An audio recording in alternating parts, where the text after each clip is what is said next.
Gua Sinta, usia 21 masuk 22 bulan ini. Ya, happy birthday untuk gua sendiri.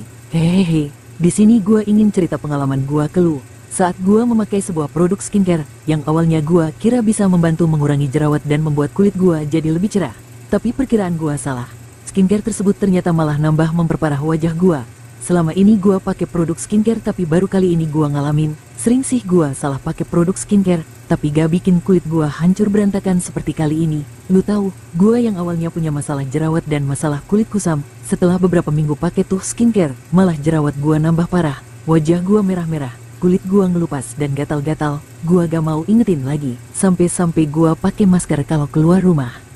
Kisaran 2 bulan mulai ada perubahan, karena gua berhenti melakukan pemakaian dan mengonsumsi obat dalam dari dokter klinik. Awalnya gua gak tahu apakah produknya memang seburuk itu, atau kulit wajah gua yang gak nerima produk skincare ini. Jadi nih ya, buat cewek-cewek yang sering skincarean, ada baiknya lu telitiin dulu deh sebelum membeli produk skincare, mulai dari brand, bahan-bahannya, kegunaannya, terus lu harus pahami juga masalah kulit dan jenis kulit lu, nerima gak dengan produk skincare yang ingin lu beli, dan ada baiknya lu konsultasi dulu tentang masalah atau jenis kulit lu ke dokter dermatologi.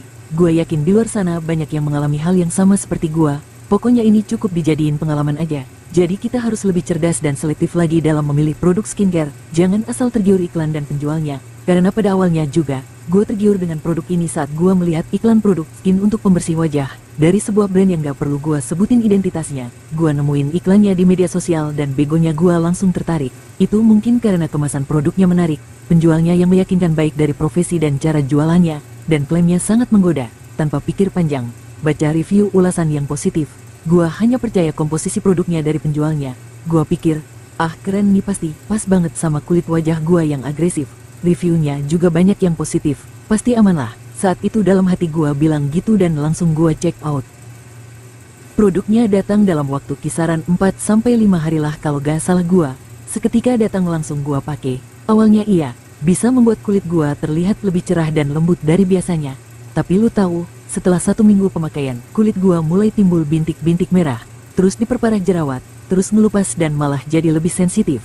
Ditambah gatal-gatal juga. Gua yang gak tahu apa-apa tentang kulit gua selama ini, yang gua tahu kulit wajah gua kusam, pori-pori besar, jerawatan, dan lebih berminyak. Pikir gua gak perlulah konsul ke dokter derma, karena ya masalah ini masalah kulit pada umumnya, masalah kulit anak muda lah. Ya gua percaya aja pada produk-produk skincare rekomendasi orang-orang dan yang sering seliweran di komunitas grup atau konten-konten medsos.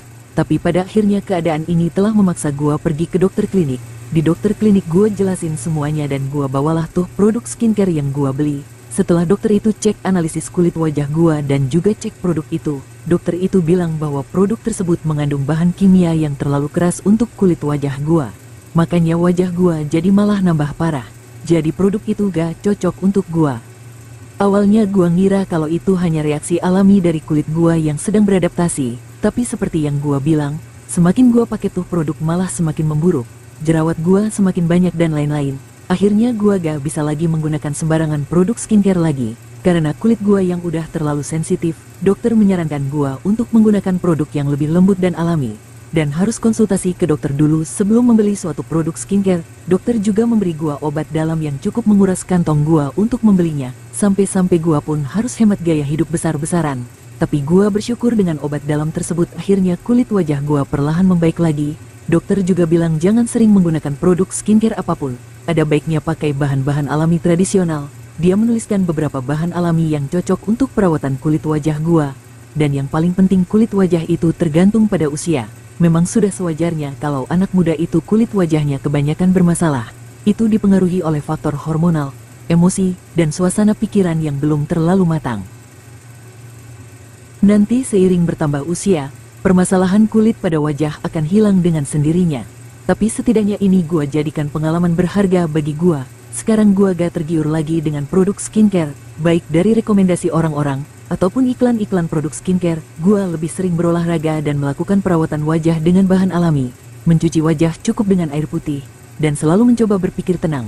Memang benar bahwa hidup apa adanya lebih minim resiko, daripada hidup yang mengada-ada dan selalu ingin terlihat terbaik, tapi malah menanggung banyak resiko. Semoga apa yang gua bicarakan ini bisa menjadi pelajaran juga buat lu.